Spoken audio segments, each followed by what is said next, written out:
Windows 11 მუშაობს დაახლოებით 50 მილიონი კოდის ხაზზე. თუ ამას ამობეჭდავთ, ის 21 მილზე გაიწელება.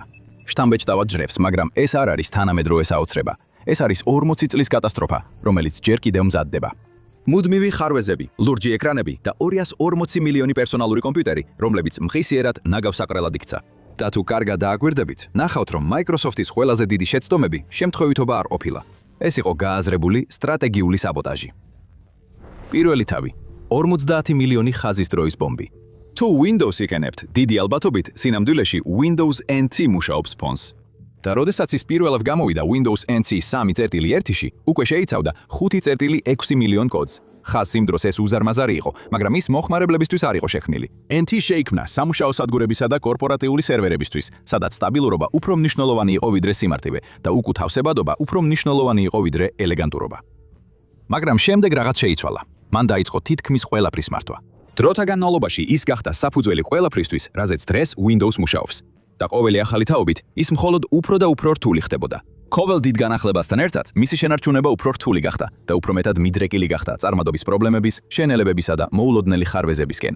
მან კრიტიკულ წერტილს მიაღწია 2021 წელს, როდესაც გამოვიდა Windows 11, ყველაზე გადატვირთული და რთული ვერსია, რაც კი Microsoft-ს ოდესმე გამოუშვია. და ამჯერად მომხმარებლებს ვეღარ შეეძლოთ პრობლემის იგნორირება, რადგან პირველად მათ კომპიუტერს უბრალოდ აღარ შეეძლო მისი გამკლავება. Windows 11 ეხლა წინასწარ არის დაყენებული ყველა ახალ Microsoft-ის მოწყობილობაზე და ის უფასო განახლების სახითაც არის ხელმისაწვდომი არსებული კომპიუტერებისთვის.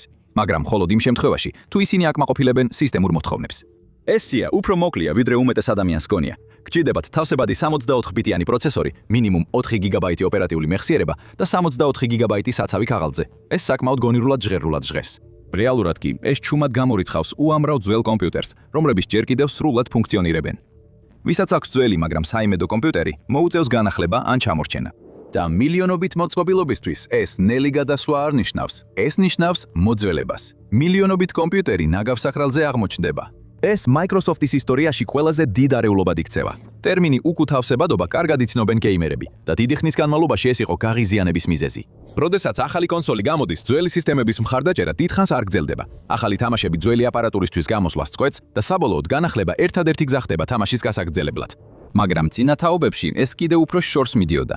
ახალი კონსოლები ხშირად საერთოდ ვერ უშვებდნენ ძველ თამაშებს. ეს ხშირად აპარატურის შეუთავსებლობის გამო ხდებოდა, განსაკუთრებით კარტრიჯების ეპოქაში. მაგრამ არსებობს კიდევ ერთი მიზეზი, რის გამოც უკუთავსებადობა იშვიათია. ეს უბრალოდ კომპანიას ფულს არ მოუტანს. Windows 11 მომხმარებლების უმეტესობისთვის გადატვირთული და არეულ ინტერფეისად ითვლება და ეს გასაკვირი არ არის. ამ ეტაპზე Windows NT აგებულია 80 წლის წინანდელ კოდის საფუძველზე, რომლის განვითარებაც არასდროს შეჩერებულა. რაც დარჩა, მოუქნელი და ხარვეზებისკენ მიდრეკილია, მაგრამ მაინც სარგებელს მოაქვს. როცა Windows 11 გამოვიდა, დაახლოებით 40-45% არსებული მოწყობილობებისა შეუთავსებელი იყო მასთან. ამ მომხმარებლებს ყველას ახალი მოწყობილობების შეძენა მოუწიათ. ეს Microsoft-ისთვის უზარმაზარი მოგება იყო. ეს წინდახედულობის ნაკლებობა იყო თუ განზრახ გაკეთებული. და თუ ეს მეორეა, კიდევ რომელი დიდი Microsoft-ის შეცდომები იყო განზრახ გაკეთებული. მეორე თავი, მსხვერპლი, Windows ME. 2000 წელს Microsoft ჯერ კიდევ მთავარი ძალა იყო სახლის კომპიუტერებში, ბევრად ადრე ვიდრე Apple-ის აღორძინება. Windows 99 ყველგან იყო. ის მუშაობდა თითქმის ყველა სახლის კომპიუტერზე და განსაზღვრავდა მთელი ეპოქის პერსონალურ კომპიუტერებს. მაგრამ ის ბერდებოდა და Microsoft-ს სასწრაფოდ სჭირდებოდა შემცვლელი. ამიტომ მათ წარმოადგენეს ახალი სისტემა, Windows ME, ასევე ცნობილი როგორც Windows Millennium Edition. ის გახდებოდა ახალი 1000 წლეულის დასაწყებად ერთ-ერთი ყველაზე ცუდი გზა. Windows ME-ის ახალი ინტერფეისი, უფრო სწრაფი ჩართვის დრო და ინტერნეტ ფუნქციები ჰქონდა დაპირებული ახალი ვებ ეპოქისთვის. მომხმარებლის ვერსიებს თეორიულად შეეძლოთ 1.5 გიგაბაიტი ოპერატიული მეხსიერების დამუშავება, მაგრამ უმეტეს მომხმარებელს არ ჰქონდა მძიმე გამოთვლითი რესურსების საჭიროება. როცა ის გამოვიდა, სისტემამ აპლოდისმენტები დაიმსახურა გაუმჯობესებული უსაფრთხოების სისტემებისთვის, მაგრამ შემდეგ რეალობა დადგა. Windows ME-ის უამრავი ხარვეზი ჰქონდა. ხალხი ამბობდა, რომ უსაფრთხოების და მოვლის სისტემა, სახელად PC Health, სწორად არ მუშაობდა. კომპიუტერები, რომლებმაც განახლება მიიღეს, ხშირად ხარვეზდებოდა და ნელდებოდა. კომპიუტერებიც კი სწორად არ ეთიშებოდა. გადახურება უკვე გავრცელებული იყო ძველ დესკტოპებზე, ამიტომ ხალხმა დაიწყო ფიქრი, რომ სისტემაში ტროას ცხენი დააყენეს. Microsoft მოსალოდნელზე ადრე გამოეხმაურა, რადგან უარყოფითი გამოხმაურება Windows ME-ზე იზრდებოდა, კომპანიამ გარკვეული შეზღუდული გამოსწორებები გამოუშვა. პრობლემების მასშტაბიდან გამომდინარე, ბევრმა კრიტიკოსმა მას გამოუსადეგარი უწოდა და ზოგმა კი Windows 98-თან შედარებით უკუსლადაც კი მიიჩნია. ამიტომ გასაკვირი არ იყო, როცა Microsoft-მა წელიწადზე ნაკლებ დროში მისი შემცვლელი დაანონსა. Windows XP გამოშვებული მხოლოდ 13 თვეში Windows M-ის შემდეგ მან შემოიტანა ისეთი ფუნქციები, რომლებიც დღეს უკვე საბაზისოდ მიგვაჩნია. მაგალითად, ჩაშენებული zip ფოლდერის მხარდაჭერა და ბევრად უფრო სტაბილური საფუძველი. Windows ME კატასტროფა იყო, მაგრამ ეს იყო ის, რისი დავიწყებაც Microsoft-ს ძალიან უნდოდა და რაც ინდუსტრიამაც სწრაფად დაივიწყა. Windows XP იყო პირველი მომხმარებელზე ორიენტირებული ოპერაციული სისტემა, რომელიც აგებული იყო Windows NT-ის ბირთვზე, ბევრად უფრო სტაბილურ საფუძველზე, ვიდრე მანამდე არსებული. დღეს მას ხშირად თანამედროვე Windows-ის დასაწყისად მიიჩნევენ. ზედაპირზე თითქოს ცუდი დაგეგმვა ჩანს. ახალი ოპერაციული სისტემის გამოშვება და წინა ვერსიის მიტოვება 1 წელზე ნაკლებ დროში. მაგრამ ასე არ იყო. ეს განზრახ გაკეთდა. 1999 წლის გაჟონილ შიდა მემორანდუმებში ნახსენებია პროექტი კოდური, სახელით ნეპტუნი. ეს იყო პირველი მცდელობა NT არქიტექტურა მომხმარებლის კომპიუტერებზე გადმოეტანათ, მაგრამ პროექტი საბოლოოდ შეწყვიტეს და უფრო დიდ ინიციატივაში გააერთიანეს, რამაც მოგვიანებით Windows XP-ის სახე მიიღო. ამასობაში Windows ME მაინც გამოვიდა ბაზარზე და მისი სრული ვერსია დაახლოებით $209 ღირდა, ხოლო განახლების უფლების მქონეებისთვის ფასი 59-დან $109-მდე მერყეობდა. და მან მოიტანა ის, რასაც ბევრი მომხმარებელი არასტაბილურობას, იმედგაცრუებასა და მუდმივ ტექნიკურ პრობლემებს უწოდებს. ეს ბევრისთვის Microsoft-ის ერთ-ერთ დიდ შეცდომად ითვლებოდა, მაგრამ ასე არ იყო. ეს იყო განზრახ შექმნილი კატასტროფა და მან ზუსტად ის გააკეთა, რაც კომპანიას სურდა. ეს იყო ნაჩქარევი დროებითი გამოსავალი, რათა მომაკვდავი ტექნოლოგიიდან ბოლო ხელფასი გამოეწურათ. და ეს არ იქნებოდა ერთადერთი შემთხვევა, როცა Microsoft-მა თავისი ერთგული მომხმარებლები ასე მოატყუა. მესამე თავი, $200 იმეილის მანქანა. შემდეგი მნიშვნელოვანი ცვლილება 2007 წელს მოხდა. Windows Vista იყო Microsoft-ის პირველი მნიშვნელოვანი მემკვიდრე Windows XP-ის შემდეგ, რომელიც გამოვიდა 5 წლის შემდეგ მისი უზარმაზარი წარმატების მქონე წინამორბედის. ამ დროის განმავლობაში ბევრი რამ შეიცვალა. სახლის კომპიუტერები უფრო სწრაფი და უფრო მძლავრი გახდნენ. მომხმარებლებს არ ჰქონდათ დარწმუნებულობა, შეძლებდნენ თუ არა მათი ძველი კომპიუტერები ახალი პროგრამის გაშვებას, რომელიც ბევრად უფრო მეტ კოდს შეიცავდა ვიდრე წინა ვერსია. როცა ეს გამოცხადდა, Microsoft-მა განაცხადა, რომ ბაზარზე არსებული თითქმის ყველა პერსონალური კომპიუტერი შეძლებდა Windows Vista-ს გაშვებას. ისინი მართლაც შეძლებდნენ, უბრალოდ არა ისე კარგად. იმ დროს ბევრი პერსონალური კომპიუტერი მუშაობდა Intel-ის პროცესორებზე და მათი არსებული გრაფიკული ბარათის ჩიპსეტი ითვლებოდა სუსტად იმისთვის, რომ გაეშვა Windows Vista-სთან ერთად წარმოდგენილი ახალი დახვეწილი 3D ინტერფეისი. ამ პრობლემის დანახვის შემდეგ Microsoft-მა დაპირდა, რომ პერსონალურ კომპიუტერებს Vista-სთვის შესაფერისად დაასახელებდა, თუ ისინი შეძლებდნენ ახალი პროგრამის გამოყენებას. ამან გამოიწვია ის, რომ ბევრმა მომხმარებელმა, რომელიც წლების განმავლობაში არ ანახლებდა კომპიუტერს, მხოლოდ ახალი სისტემის გასაშობად განაახლა თავისი პერსონალური კომპიუტერი. მათგან ბევრმა აირჩია პოპულარული და შედარებით ხელმისაწვდომი Intel-ის პროცესორიანი კომპიუტერები. საბოლოოდ ეს ძვირად დაუჯდათ. არსებობს განსხვავება პროგრამის გაშვებასა და მის ისე გაშვებას შორის, რომ ის რეალურად გამოსაყენებელი იყოს.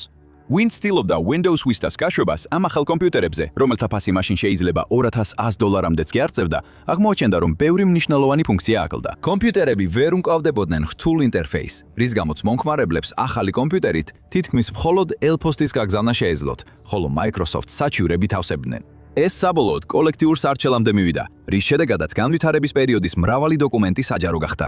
საბოლოო ჯამში, თუ ბალახის საკრეთში მანქანის მწარმოებელი ერთ-ერთ პროდუქტს დააწერს, რომ ის Ferrari-ის შესაძლებლობებისაა, ეს ასე არ გახდება.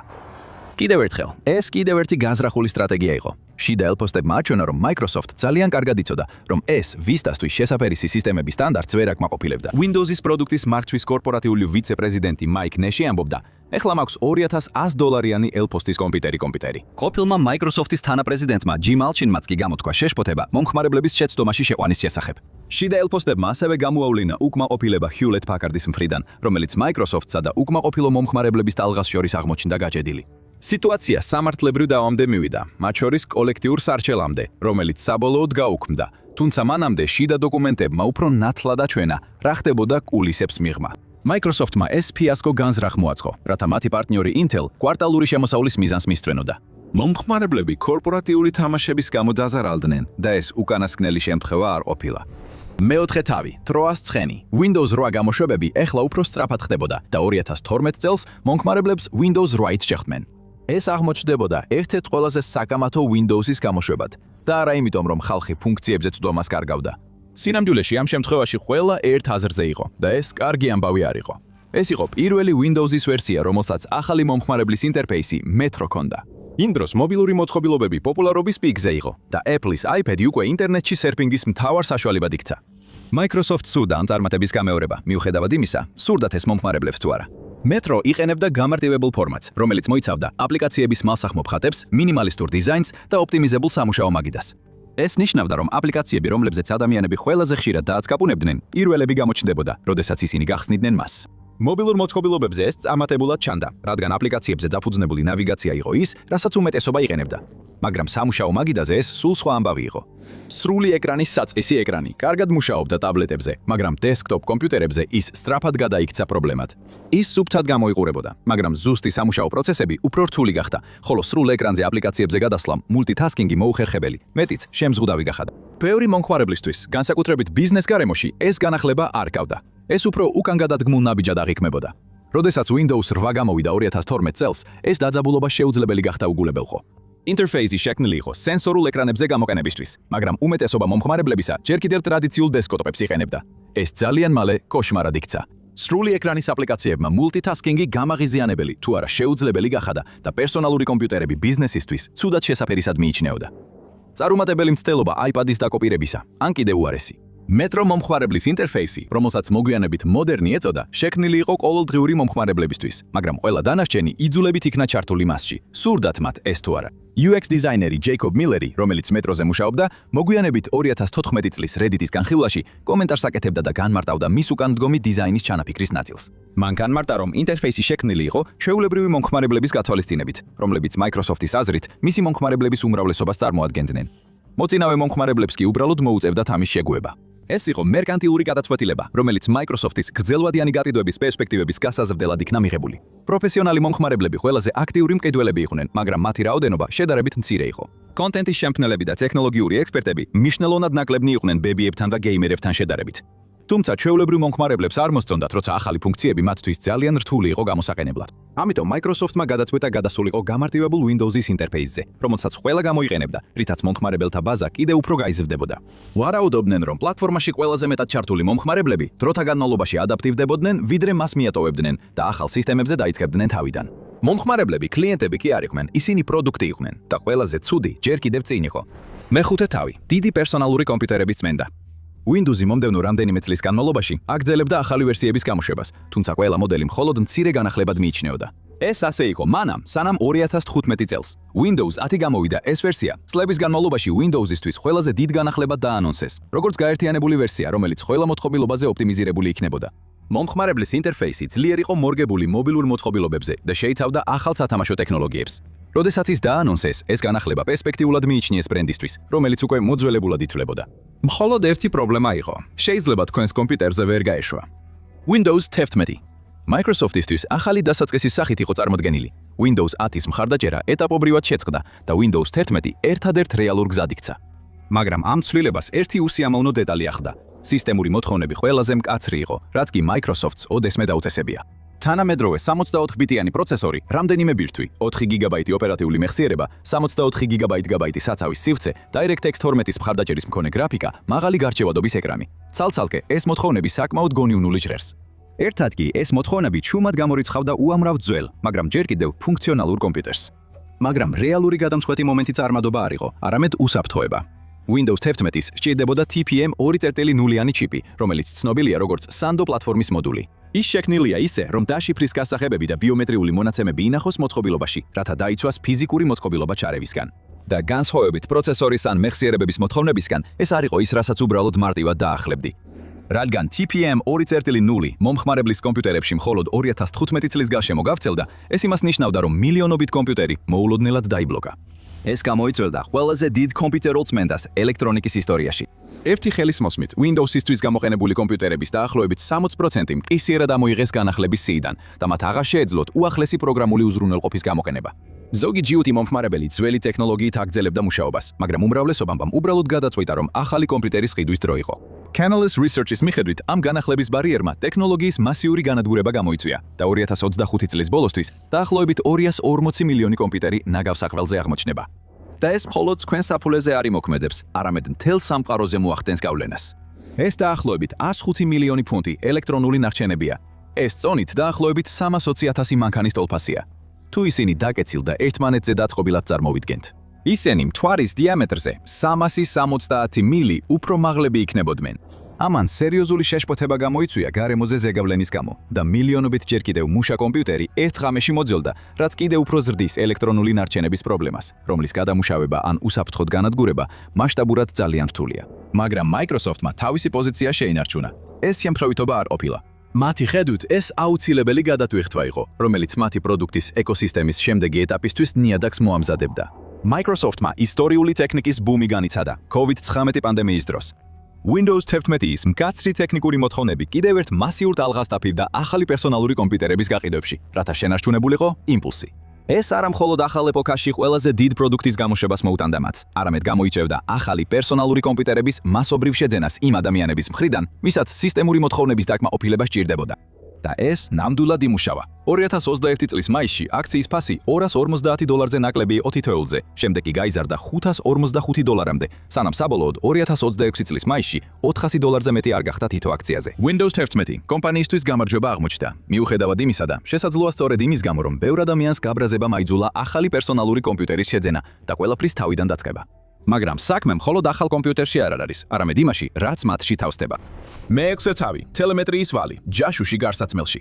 ბოლო დროს კომპიუტერულ სფეროში ერთ-ერთი ყველაზე დიდი თემა უსაფრთხოებაა, არა მხოლოდ გარე ჰაკერებისგან, არამედ თვითონ კომპანიისგანაც. კომპიუტერები დღეს უფრო მეტადაა დაკავშირებული ინტერნეტთან და მესამე მხარის აპლიკაციებთან, ვიდრე ოდესმე.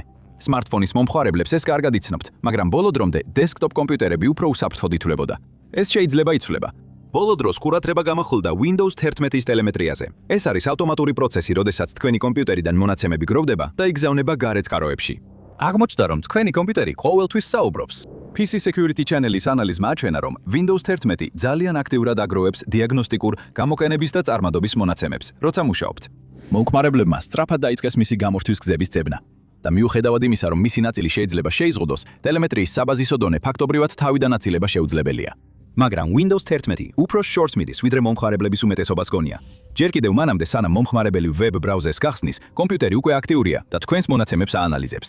შემდეგ ის ამ მონაცემებს Microsoft-ის სერვერებზე აგზავნის, რათა თითქოს თქვენი მუშაობის ოპტიმიზაცია მოახდინოს და ასევე პროდუქტები მოყიდოთ.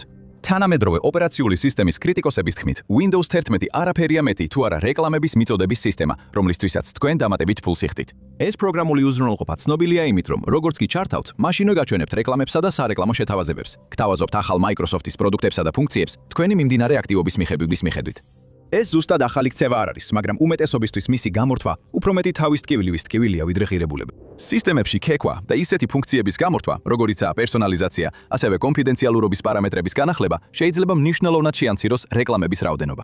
ბოლო განახლებებში მომხმარებლები ამბობენ, რომ ნაკლებ რეკლამას ხედავენ, მაგრამ ახლა მათ კულისებს მიღმას ჩაიხედეს. თუნდაც რეკლამებს აღარ ხედავდნენ, იციან, რომ Microsoft მათ აკვირდება და ჩანაწერებს აკეთებს. ეს ძალიან შორსაა სუფთა და მარტივად გამოსაყენებელი Windows 7-ისგან. მაგრამ ზოგიერთი შიშობს, რომ კონფიდენციალურობის პრობლემები მხოლოდ ახლა იწყება, რადგან Microsoft შემდეგ ომში გამარჯვებას აპირებს. მეშვიდე თავი, საბოლოო ჩაფლავება. Windows 11-ის 2021 წელს გამოსვლის შემდეგ რამდენიმე განახლება ჰქონდა, მაგრამ არც ერთი ისეთი საკამათო არ ყოფილა, როგორიცაა Windows Recall. ეს იყო Microsoft-ის უფრო ფართო Copilot სისტემის ნაწილი, ხელოვნური ინტელექტით მომუშავე ასისტენტი, რომელიც 2024 წელს OpenAI-სთან პარტნიორობით მის პროდუქტებში დანერგეს. ზოგი კონკურენტისგან განსხვავებით, რომელმაც ნულიდან შექმნა საკუთარი მოდელი, Microsoft-მა არსებული ხელოვნური ინტელექტის ტექნოლოგია პირდაპირ Windows-ში დაინტეგრა. Chatbot-ი უნდა ყოფილიყო ჩაშენებული ასისტენტი, რომელიც ტექსტის დაწერაში, ყოველდღიური ამოცანების ავტომატიზაციასა და სისტემაში რეალურ დროში რჩევების მიწოდებაში დაგეხმარებოდათ. მაგრამ მათ არ იცოდნენ, რომ ის მათ უთვალთვალებდა ყოველთვის. Windows Recall წარმოდგენილი იყო როგორც მთავარი ფუნქცია, მაგრამ მომხმარებელთა უმეტესობა მასთან პირდაპირ არასდროს იურთიერთებდა, ან საერთოდაც არ ეცოდინებოდა მისი არსებობის შესახებ. თუ რა თქმა უნდა ისინი უყურებდნენ პრეს-კონფერენციას, სადაც ის 2024 წლის მაისში წარადგინეს. ეს მოთხოვებით მარტივად ჟღერდა. ის ავტომატურად იღებდა ეკრანის სურათს მხოლოდ რამდენიმე წამში, ქმნიდა ჩანაწერს ყველაფერზე, რასაც აკეთებდი. თუ რაიმე ინფორმაცია დაგეკარგებოდა, მისი მოძებნა მარტივი იქნებოდა. ვიქნებოდა. ეხლა შენი კომპიუტერი ყოველთვის იცოდა რას აკეთებდი და ასევე ნებისმიერი ჰაკერი ან მავნე პროგრამა, რომელიც შენ სისტემაში შეაღწევდა. როგორც კი ხალხმა ამ ფუნქციის შესახებ გაიგო, უკმაყოფილება მაშინვე დაიწყო. ხალხს არ სურდა მათი პირადი ცხოვრება ასე დეტალურად აღრიცხულიყო, განსაკუთრებით მაშინ, როცა არავინ იცოდა რამდენად უსაფრთხო იყო ეს მონაცემები. სიტუაციას კიდევ უფრო ანძიმებდა ის ფაქტი, რომ ეს ფუნქცია ნაგულისხმევად უნდა ჩართულიყო.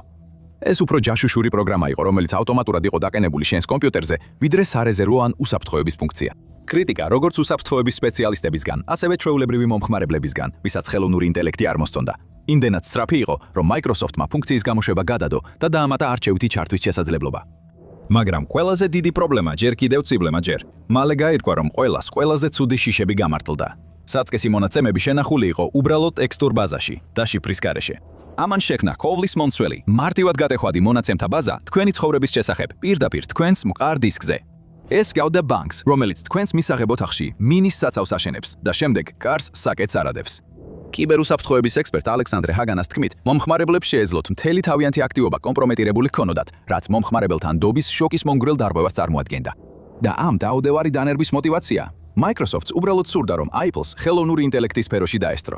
მაგრამ Apple-ს თავისი სერიოზული ხელოვნური ინტელექტის პრობლემები ჰქონდა. რამდენჯერმე მე ვერ მოასწრო ვადებში და ვერ შეასრულა მოლოდინები. ირონიულად, ეს შეიძლება გამარჯვების მიზეზიც კი გამხდარიყო, რადგან Microsoft-ის დანერგვა ძვირადღირებული და კატასტროფული აღმოჩნდა.